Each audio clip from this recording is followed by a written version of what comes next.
MH-60R అనేటువంటి హెలికాప్టర్స్ని భారత్కి అప్పగించడం జరిగింది అఫీషియల్గా. ఓకేనా, ఏమంటున్నాం? హెలికాప్టర్స్ అంటున్నాం. సో ఏంటి సార్ ఈ హెలికాప్టర్స్ని భారత్కి అప్పగిస్తే దీని గురించి క్లాస్లో తెలుసుకోవాలి అని అంటే డెఫినెట్లీ తెలుసుకోవాలి. సో దీనికి సంబంధించి మనం అంతర్జాతీయ అంటే international current affairs point of వ్యూలో, అలాగే అమెరికాకి భారతదేశానికి ఉన్నటువంటి వాణిజ్య సంబంధాలకి సంబంధించినటువంటి పాయింట్ ఆఫ్ వ్యూలో ఈ అంశాన్ని నేర్చుకోవాల్సి ఉంటుంది. ఓకేనా, సో దీని మీద ఫ్యూచర్లో క్వశ్చన్ ఎలా ఇచ్చినా కూడా మీరు దాన్ని చేసేలాగా ఇప్పుడు ఈ టాపిక్ని డిస్కస్ చేద్దాం. ఏమంటున్నాం? MH-60R హెలికాప్టర్స్ అని అంటున్నాం. సో మరి ఈ హెలికాప్టర్స్ని ఎవరికి ఇవ్వడం జరిగింది, దీన్ని ఎవరికి అప్పగించడం జరిగింది అని అంటే, ఈ హెలికాప్టర్స్కి సంబంధించి అమెరికాకి సంబంధించినటువంటి నావికా దళాలకి సంబంధించినటువంటి డిపార్ట్మెంట్ ఏదైతే ఉందో ఇది భారత్కి అప్పగించడం జరిగింది అఫీషియల్గా. ఎన్ని అప్పగించింది భారత్కి అని అంటే 2 హెలికాప్టర్లని అప్పగిస్తున్నాము అని చెప్పేసి ప్రకటన చేసింది. సో ఈ 2 హెలికాప్టర్లు ఏమంటున్నాం? MH-60R హెలికాప్టర్స్ అని చెప్పేసి అంటా ఉన్నాం. మరి ఇలా 2 హెలికాప్టర్లను మాత్రమే ఇప్పుడు అఫీషియల్గా అప్పగించారు అని అంటున్నాం. అసలు భారత్కి ఎన్ని హెలికాప్టర్ల కోసం అమెరికాకి భారత్కి మధ్యన ఒప్పందం అనేది కుదిరింది అని అంటే, ఈ 2 దేశాల మధ్యన ఎప్పుడు అనంటే ట్రంప్ గారు పర్యటనకు వచ్చారండి. ఎప్పుడు? ట్రంప్ గారు. ఎవరు ఈ ట్రంప్? అమెరికాకి సంబంధించినటువంటి మాజీ అధ్యక్షుడు. ఈ ట్రంప్ 2020 ఫిబ్రవరిలో భారతదేశ పర్యటనకి రావడం జరిగింది. ఎప్పుడు వచ్చారు? ఫిబ్రవరి 2020లో ఈ పర్యటనకి రావడం జరిగింది. సో ఈ బ్యాక్గ్రౌండ్ స్టోరీ చెప్తే దీనికి సంబంధించినటువంటి హిస్టరీ మనం తెలుసుకునే అవకాశం ఉంది కాబట్టి చెప్పడం జరుగుతూ ఉంది. ఈ ట్రంప్ గారు ఫిబ్రవరి 2020లో భారతదేశానికి వచ్చినప్పుడు భారతదేశానికి అమెరికాకి సంబంధించి ఒప్పందం అనేది కుదిరింది. దేనికి సంబంధించినటువంటి ఒప్పందం అని అంటున్నాం? MH-60R హెలికాప్టర్స్కి సంబంధించినటువంటి ఒప్పందం అని అంటున్నాం. దేనికి సంబంధించి? MH-60R హెలికాప్టర్స్ అని చెప్పేసి గుర్తుంచుకోండి. ఈ హెలికాప్టర్స్ ఎన్నింటి కోసం ఒప్పందం కుదిరింది అని అంటే 24 హెలికాప్టర్స్ని భారత్కి ఇచ్చేందుకు ఒప్పందం కుదిరింది. మరి ఈ 24 హెలికాప్టర్లకి భారత్ ఎంత మొత్తంతో ఒప్పందం చేసుకుంది అని అంటే $2.4 బిలియన్స్తో ఈ ఒప్పందం, $1 బిలియన్ ఒప్పందం అనేది చేసుకుంది అని అంటున్నాం. ఎంతతో? $2.4 బిలియన్ల 24 MH-60R హెలికాప్టర్లను భారత్కు ఇచ్చేందుకు అమెరికాతో ఈ ట్రంప్ భారతదేశ పర్యటన ఫిబ్రవరి 2020లో చేసినప్పుడు ఒప్పందం అనేది భారత ప్రభుత్వం చేసుకుంది అని అంటున్నాం. ఈ ఒప్పందానికి భారత్ క్యాబినెట్ అనేది అప్పుడు ఆమోదం కూడా తెలిపింది. ఎంతతో చేసుకున్నటువంటి ఒప్పందం? $2.4 బిలియన్. ఎన్ని హెలికాప్టర్లకు? 24 హెలికాప్టర్లకు. సో ఇలా జరిగినటువంటి ఈ ఒప్పందానికి సంబంధించే మొట్టమొదటిసారి 24లో ఒక 2 హెలికాప్టర్స్ను ప్రస్తుతం అప్పగిస్తున్నాము భారత్కి అని చెప్పేసి అఫీషియల్ అనౌన్స్మెంట్ వచ్చింది కాబట్టి అది మనకి ఇక్కడ కరెంట్ అఫైర్ అయింది. ఈ కరెంట్ అఫైర్స్ చెప్పుకుంటున్నాం కాబట్టి దీనికి బ్యాక్గ్రౌండ్ ఉన్నటువంటి స్టోరీ అనేది మీకు చెప్పడం జరుగుతూ ఉంది. సార్ మరి ఇక్కడ MH-60Rకి సంబంధించినటువంటి ప్రత్యేకత ఏంటి సార్? ఈ హెలికాప్టర్స్కి ఉన్నటువంటి ప్రత్యేకత ఏంటి సార్ అని అంటే, వీటిని సముద్రానికి సంబంధించినటువంటి అంటే ఏదైతే భారత నావికా దళం ఉందో దానికి సంబంధించి సపోర్ట్ చేయడానికి అత్యద్భుతంగా ఇవి పనిచేయడం జరుగుతూ ఉందండి. వీటికి ఉన్నటువంటి ప్రత్యేకత ఏంటంటే వీటిలో 3 డైమెన్షన్ అనేటువంటి వేరియేషన్ అనేది ఉందండి. సో ఈ 3 డైమెన్షన్ వేరియేషన్ ద్వారా ఈ MH-60R హెలికాప్టర్స్ అనేవి ప్రపంచంలోనే అత్యాధునికమైనటువంటి సముద్రయానానికి సంబంధించి సముద్ర ప్రాంతాలలో గస్తీ కాసేందుకు కానీ, జలాంతర్గాములకి సంబంధించి ఫైట్ చేసేందుకు కానీ, ఉపరితలం మీదకి వచ్చేటువంటి అటాక్స్ని అడ్డుకోవడంలో కానీ ఈ MH-60R హెలికాప్టర్స్ అనేవి అత్యాధునికమైనటువంటి టెక్నాలజీతో తయారు చేయబడినవిగా ప్రపంచంలోనే గుర్తించబడినటువంటి హెలికాప్టర్స్. సో దీని ద్వారా భారతదేశానికి సంబంధించినటువంటి సముద్ర తీర ప్రాంత గస్తీ అనేది చాలా స్ట్రాంగ్ అవుతుంది అని చెప్పేసి భావిస్తూ ఉన్నారు. ఇక దీనిలో ఆయుధాలు అంటే వెపన్స్ అనేవి కూడా అత్యాధునికంగా ఉంటాయి అని చెప్పేసి కూడా భావించడం జరుగుతూ ఉంది. సో ఇలా ఈ MH-60Rకి సంబంధించినటువంటి ఈ 3 డైమెన్షన్ హెలికాప్టర్స్ని భారత్కు అప్పగించినందుకు గాను దీని గురించి మనం డిస్కస్ చేయడం జరుగుతూ ఉంది. సార్ మరి వీటిని అమెరికాలో ఏ కంపెనీ తయారు చేస్తూ ఉంది అని అంటే లాక్వీడ్ మార్టిన్ అనేటువంటి కంపెనీ తయారు చేస్తూ ఉంది. ఎవరు తయారు చేస్తూ ఉన్నారు అని అంటున్నాం? లాక్వీడ్ మార్టిన్ అనే కంపెనీ వీటిని తయారు చేయడం జరుగుతూ ఉంది అని చెప్పేసి అంటా ఉన్నాం. ఇలా ఇంకా 22 హెలికాప్టర్స్ అనేవి భారత్కి వస్తాయి. సో వచ్చినా రాకున్నా దీనికి సంబంధించి క్వశ్చన్ అనేది ఎగ్జామ్లో వస్తే ఈ స్టోరీని గుర్తుంచుకుంటే సరిపోతుంది. సో ఇటీవల అమెరికా భారత్కి అప్పగించినటువంటి హెలికాప్టర్స్ ఏవి అని అంటే MH-60R హెలికాప్టర్స్ అని చెప్పేసి గుర్తుంచుకోవాలి. ఓకేనా? సో ఇలా గుర్తుంచుకుంటే సరిపోతుంది. ఈ అగ్రిమెంట్కి సంబంధించి $2.4 బిలియన్ అగ్రిమెంట్ అనేది ఓన్లీ ఫర్ MH-60Rకి సంబంధించినటువంటి హెలికాప్టర్స్కి కుదిరింది అని చెప్పేసి చెప్పడం జరుగుతూ ఉంది. ఈ ఒప్పందం ప్రకారమే ఇప్పుడు 2 హెలికాప్టర్స్ని భారత్కి అందజేయడం జరిగింది. సో ఇలా మనం అమెరికాకి భారత్కి సంబంధించినటువంటి ఒప్పందం గురించి మాట్లాడుతున్నాం. అది రక్షణపరమైనటువంటి ఆయుధాలకి కానీ రక్షణపరమైనటువంటి హెలికాప్టర్స్కి సంబంధించినటువంటి అంశంగా దీన్ని నేర్చుకోవడం జరుగుతూ ఉంది. సో డిఫెన్స్ రిలేటెడ్గా ఉన్నటువంటి అంశాలకి సంబంధించి చాలా ఇంపార్టెంట్. సో మనం ఇన్డెప్త్ సబ్జెక్ట్లో భాగంగా ఇప్పుడు దీనికి సంబంధించి ఈ ఒప్పందానికి సంబంధించి హెలికాప్టర్లకి సంబంధించి నేర్చుకోవడం జరిగింది. ఓకేనా? మరి అసలు భారత్కి అమెరికాకి ఎప్పటి నుంచి రక్షణపరమైనటువంటి ఒప్పందాలు అనేవి జరుగుతూ ఉన్నాయి అనేది కూడా తెలుసుకోవాలి మనం. ఓకేనా? సో అమెరికాకి భారత్కి ఈ రక్షణపరమైనటువంటి ఒప్పందాలలో భాగంగా దీన్ని మనం 2008 నుంచి గుర్తుంచుకోవాల్సి ఉంటుందండి. ఎప్పటి నుంచి? 2008 నుంచి గుర్తుంచుకోవాల్సి ఉంటుంది. ఈ 2008లో అమెరికాకి భారత్కి సంబంధించి రక్షణపరమైనటువంటి ఒప్పందాలలో భాగంగా 1 బిలియన్ వాణిజ్యం అనేది ఇరు దేశాల మధ్యన ఉంది. అంటే భారత్ 2008లో ఒక $1 బిలియన్ పెట్టి అప్పుడున్నటువంటి ఆయుధాలను కొనుగోలు చేసింది అని చెప్తున్నా సింపుల్గా. ఓకేనా? ఎప్పుడు? 2008లో. అప్పుడు ఉన్నటువంటి కెపాసిటీ ఎంత? $1 బిలియన్ అని చెప్పేసి అంటా ఉన్నాం. మరి 2021కి వచ్చేసరికి అంటే ఇప్పుడు ఈ వాణిజ్యం ఎంత పెరిగింది అని అంటే $18 బిలియన్ పెరగడం జరిగిందండి. ఎంత అని అంటున్నాం?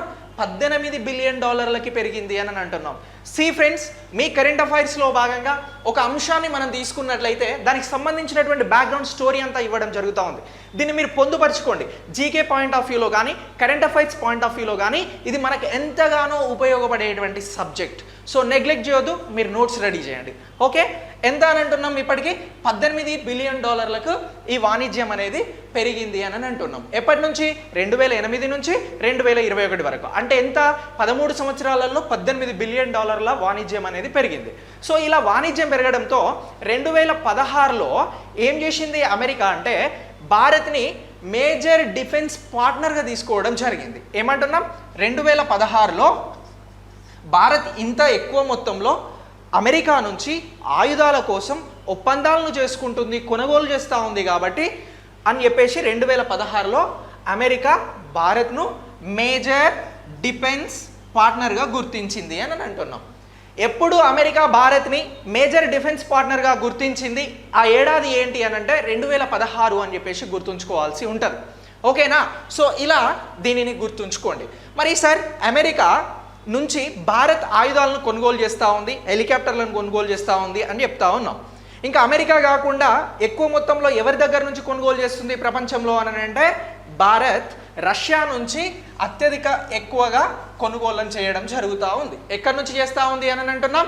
రష్యా నుంచి కొనుగోలను చేస్తూ ఉంది అని అంటున్నాం. మరి రష్యా నుంచి కొనుగోలను చేస్తూ ఉంది.